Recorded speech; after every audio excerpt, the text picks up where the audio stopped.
Hello friends, welcome to Sreelu creations. ఇవాల్టి వీడియోలో మనం సాంబార్ రెసిపీని ప్రిపేర్ చేసుకుందాము. ఈ సాంబార్లో స్పెషల్ ఏంటంటే మనము ఇంట్లోనే సాంబార్ పౌడర్ని ప్రిపేర్ చేసేసి ఆ సాంబార్ పౌడర్తో హెల్తీగా సాంబార్ ప్రిపేర్ చేసేసుకుందాం అనమాట. సో రెండు రెసిపీస్ని ఒక వీడియోలో చూసేద్దాం. సో లేట్ చేయకుండా వీడియోలోకి వెళ్ళిపోదామా. ఈరోజు నేను చూపించే సాంబార్లో స్పెషల్ ఏంటంటే సాంబార్ పొడిని మనం ఇంట్లోనే ప్రిపేర్ చేసేసుకొని సాంబార్ ప్రిపేర్ చేసుకుంటామండి. చాలా బాగుంటుంది. ఈ సాంబార్ ఇష్టపడిన వాళ్ళంటూ ఉండరు. పిల్లలకి పెద్దలకి అందరికీ నచ్చుతుంది. సో మనము అంత హెల్దీగా ఉండే సాంబార్ని హెల్దీగా ఇంట్లోనే సాంబార్ పొడి ప్రిపేర్ చేసుకుంటే ఆ టేస్టే వేరండి, అద్భుతంగా ఉంటుంది. సో ఆలస్యం చేయకుండా మనం వీడియో చూసేద్దాము.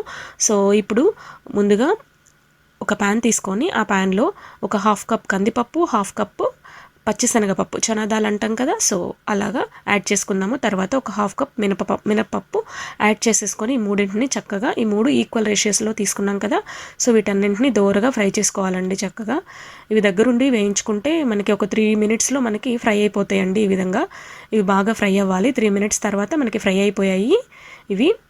సో వీటిని ఒక ప్లేట్లోకి తీసేసుకొని చల్లార్చుకుందాము. తర్వాత అదే ప్యాన్లో మనము ధనియాలు యాడ్ చేసుకుంటామండి. ధనియాలు వచ్చేసి 1/4 కప్పు తీసుకున్నాను. 1/4 కప్పు ధనియాలు అంటే హాఫ్ కప్, ఆ 3 తీసుకున్నాము. ఇది వచ్చి 1/4 కప్పు తీసుకొని దాంట్లోకి ఒక 4-5 లవంగాలు అండ్ చిన్న సైజు ఒక ముక్క దాల్చిన చెక్కని ఇలా చిన్న చిన్న ముక్కలుగా చేసేసి యాడ్ చేసేసాను. తర్వాత ఒక 1/4 స్పూన్ మిరియాలు వేసుకుందాము. వేసుకుని ఫ్రై చేసేసుకోవాలి. తర్వాత ఒక స్పూను జీలకర్ర యాడ్ చేసేసుకుంటున్నామండి. సో ఈ ఇంగ్రీడియంట్స్ అనేవి మనకి ఫ్రై అవుతుంటేనే అసలు ఆ స్మెల్ చాలా బాగుంటుందండి సాంబార్ పొడి. సో తర్వాత ఒక 10 నుంచి 12, 13 వరకు ఎండుమిర్చిని యాడ్ చేసేసుకుందాము. యాడ్ చేసేసుకొని వీటన్నింటిని చక్కగా ఫ్రై చేసేసుకోవాలి. తర్వాత ఒక 1/4 స్పూను ఆవాలు వేసుకుందాము. ఒక హాఫ్ స్పూన్ మెంతులు కూడా యాడ్ చేసేసుకుందాము. సో ఇవన్నీ కాస్త ఫ్రై అవ్వాలండి, దోరగా మాడిపోకుండా వేయించుకుందాము. తర్వాత లాస్ట్లో కరివేపాకు, ఒక హాఫ్ కప్ కరివేపాకు కూడా వేసుకుని యాడ్ చేసేసుకుందాము. ఈ కరివేపాకు కాస్త క్రిస్పీ టెక్స్చర్ వచ్చిన తర్వాత స్టవ్ ఆఫ్ చేసేసి వీటిని చల్లార్చుకుని మిక్సీ జార్లో వేసేసి పౌడర్ పట్టేసుకొని పక్కన పెట్టేసుకుందాము. తర్వాత సాంబార్ ప్రిపరేషన్ కోసము మనము ఒక కుక్కర్లో, నేను ఒక పెద్ద సైజ్ గ్లాస్ ఉంటుంది కదా, ఆ గ్లాస్ కందిపప్పు తీసుకున్నానండి. అంటే ఒక 2 గిద్దలు సుమారు తీసుకుని శుభ్రంగా వాష్ చేసేసుకున్న తర్వాత డ్రింకింగ్ వాటర్ వేసేసి ఒక 15 minutes నానబెట్టుకున్న తర్వాత అదే కుక్కర్లో నేను పప్పు కుక్ చేసుకోవడానికి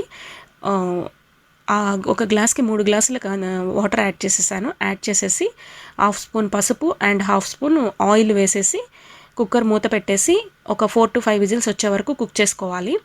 సో దట్ మనకు పప్పు అనేది చాలా మెత్తగా కుక్ అవ్వాలండి, బాగా మెత్తగా కుక్ అవుతుంది. సో పప్పు అనేది కుక్ అయిన తర్వాత చూద్దాము.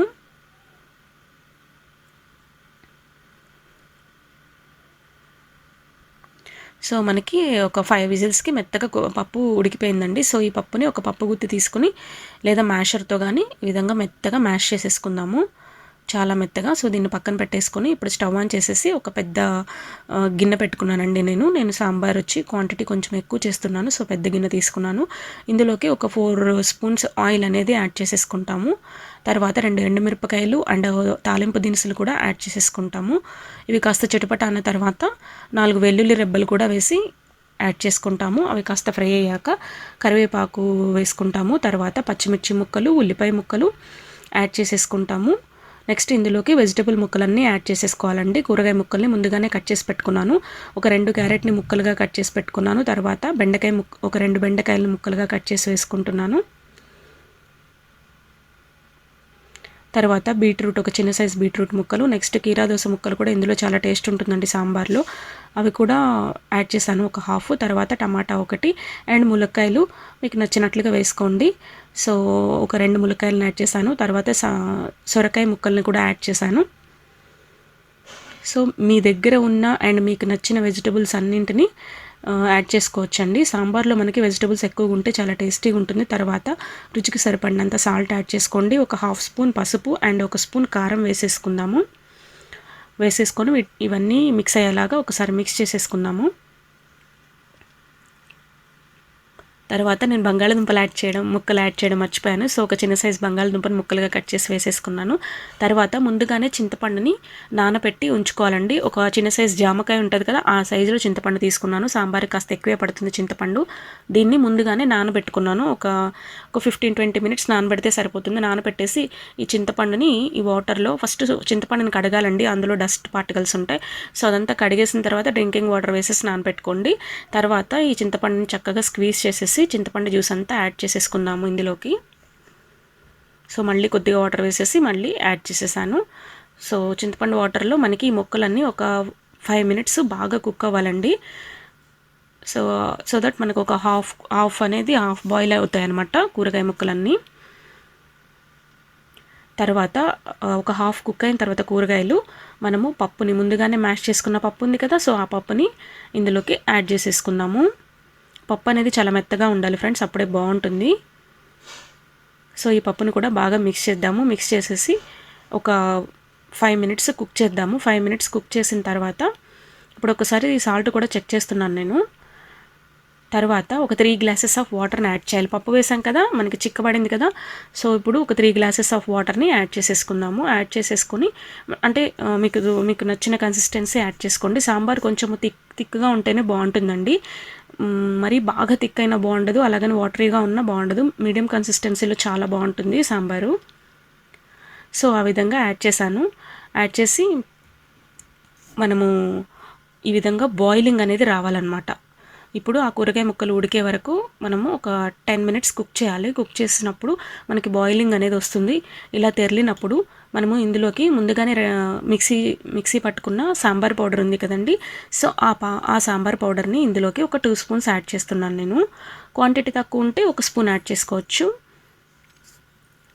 సో ఒక 2 స్పూన్స్ యాడ్ చేసేసి బాగా మిక్స్ చేసేసుకోవాలి. సాంబార్ పౌడర్ అంతా మనకి సాంబార్లోకి కలిసేలాగా చక్కగా మిక్స్ చేసేసుకుందాము. మిక్స్ చేసేసుకొని ఇప్పుడు కూరగాయల ముక్కలు ఉడికే వరకు ఒక 15 మినిట్స్ కుక్ చేసుకుందామండి. 15 మినిట్స్ తర్వాత మనకి ముక్కలన్నీ చక్కగా ఉడికిపోతాయి.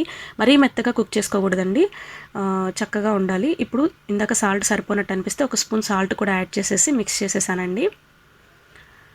సో ఇప్పుడు మనకి ఆల్మోస్ట్ అయిపోయిందండి, సాంబార్ అనేది కుక్ అయిపోయింది. ఇప్పుడు 15 మినిట్స్ తర్వాత నేను మీకు చూపిస్తున్నాను. 15 మినిట్స్ తర్వాత ఒక ములక్కాయ ముక్క పట్టుకొని టెస్ట్ చేస్తే అది కుక్ అయిపోయిందండి చక్కగా. సో లాస్ట్లో ఇంకా పైనుంచి సన్నగా తరిగి పెట్టుకున్న కొత్తిమీరను కూడా యాడ్ చేసేసి ఒకసారి మిక్స్ చేసేసుకుందాము. నేను మీకు కన్సిస్టెన్సీ చూపించడానికి చూపిస్తున్నానండి. కొంచెం థిక్గానే వచ్చింది సాంబారు. సో మనకి రెడీ అయిపోయింది సాంబార్ అనేది. వేడివేడి అన్నంలో వేసుకుని మనము ఉప్పు మిరపకాయలు అండ్ సైడ్ డిష్లో వడియాలు పెట్టుకొని తింటుంటే సూపర్ టేస్ట్ ఉంటుందండి, అద్దిరిపోతుంది మనకి సాంబార్ అనేది. సో చూస్తున్నారు కదా ఫ్రెండ్స్, మనకి సాంబార్ అనేది ఒక సర్వింగ్ బౌల్లోకి తీసుకున్నాము. చాలా టేస్టీగా రెడీ అయింది. సో ఫ్రెండ్స్, ఇది ఇవాళ video, sambar powder and sambar recipe. 2 videos నచ్చాయా? నచ్చినట్లయితే ప్లీజ్ లైక్ చేయండి, షేర్ చేయండి, సబ్స్క్రైబ్ చేయండి. Thank you friends, bye.